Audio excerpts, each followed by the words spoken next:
gbogbo ẹ̀yin wa ẹ máa wo Bisi Ologe Show pẹ̀lú Bisi Edunjobi.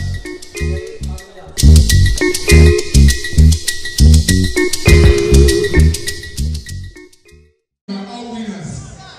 All of you are winning tonight. Now, listen up. This is just the beginning of good things in your lives. Emma Pemi, níbi tó bá ti pọ́n ilé. Emma Pemi, níbi tó bá ti ṣílé. Emma Pemi, I will be sitting in the hall. Lójú mi báyìí. Each of you will be receiving best actor, best producer, best of the best in the industry. Lójú mi báyìí, ẹ máa ṣe oore. Wọ́n ò ní pè mí kí wá yọ inú ọ̀gbà ẹ̀wọ̀. Mi ò ní dúró as guarantor fún yín lókè ẹja ìfilẹ̀ fọ́gà ẹ̀. Ó máa mú lọlé ẹja padà wá tó máa dẹ́jọ́ kò ní jẹ́ kókó ní yóò. Miriam, congratulations to you. I just want to say this.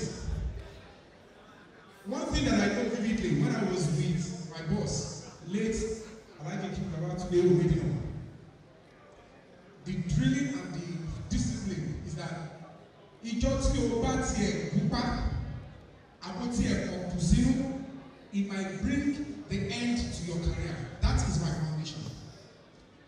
Mo sọ̀rọ̀ ìwà sọ̀rọ̀ ìwà pé o tiẹ̀ kọ̀ pupa àbí wọ́n ní lọ́gbẹ́ ìkọ̀ wá wọ́n sẹ̀lẹ̀ ó ṣe kí ó jẹ́ pé ìgbẹ̀yìn career ẹ̀ ni. That is the discipline. And mo dúpẹ́ lọ́wọ́ lọ́wọ́ kò sí kọ́tẹ́ ní òtí ìrètò ti máa kọjá.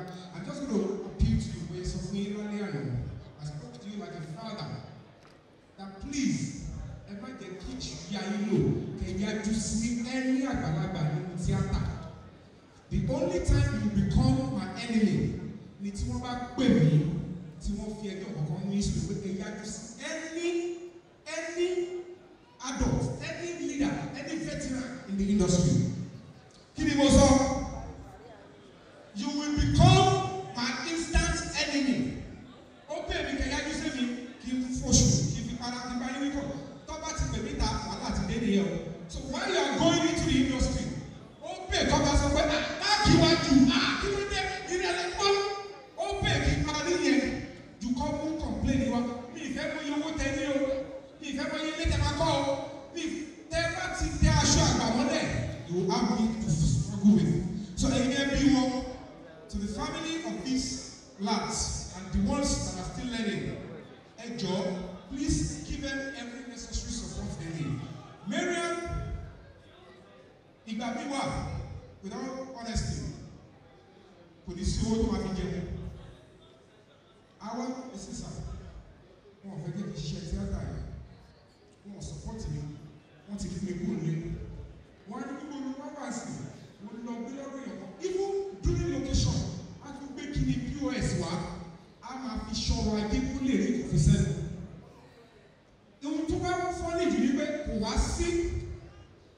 Oh no, she doesn't know why I give it to her. Because I don't, ṣé mo bẹ̀rẹ̀ fún mi nílẹ̀ yìí? I have never called her on phone like hello. But normally students outside Lagos, àwọn tó bá jẹ́ kó wọ́n sí Lagos State, mo fún wọn ní opportunity kó wọ́n wá lẹ́ẹ̀kọ́ láàrin oṣù. But what about Lagos? You must come every Saturday. Do you know that this girl will look for money? Every week.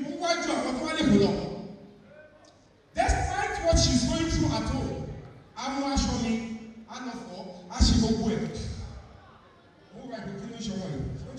And later on, I started asking the other members, Kito for, Furala DOP, the cinematographer. Ó ti bẹ̀rẹ̀ sí kọ́ bí wọ́n ṣe ń lo camera, ó ti mọ camera handle, and I did not know. I got to know she is learning camera, acting in Oko. Mo wá ní kó ti mú ọ̀pá camera right behind me because her dedication is 100%. Now when it comes to discipline, for 3 years she has spent with me. Mi fi jókòó bá wí kò ṣẹlẹ̀. Ẹ bá mi fún ní àtọ̀.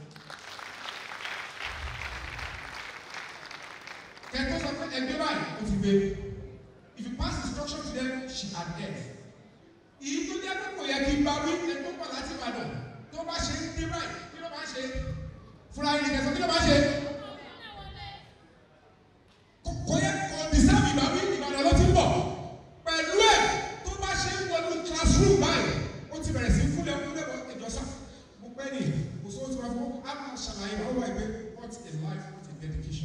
wá bí Ọlọ́run because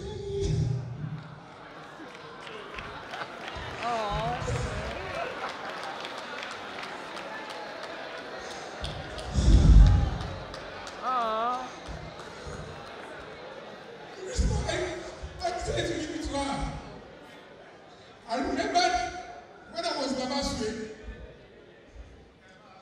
and then one time in Korodu, one child in Korodu, one shoot in the Potomac, one back the camera of Baba Sue, see, where you go. One about the Potomac, as well as doing, look one to back the camera, who carry the shoot film alone. I said, but I and they are fighting in Kurudu. But what about Koroko? But I was in the one was with my leg. I was watching Yara and one year at one of the cities at one Yara and Kasuli. I was driver at our door. Oh, I see a man said, "What do you want to do? What do you mean, you know? Because she says that. Look, what? Oh, let me know what is that. I let me. What is it? And when I saw this girl put her life, put her family on the line, I didn't go to share.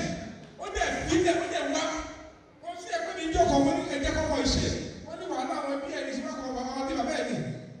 they are doing. I did it, nothing. You deserve it. Nothing attached, nothing. And I wish you all the best. Thank you all.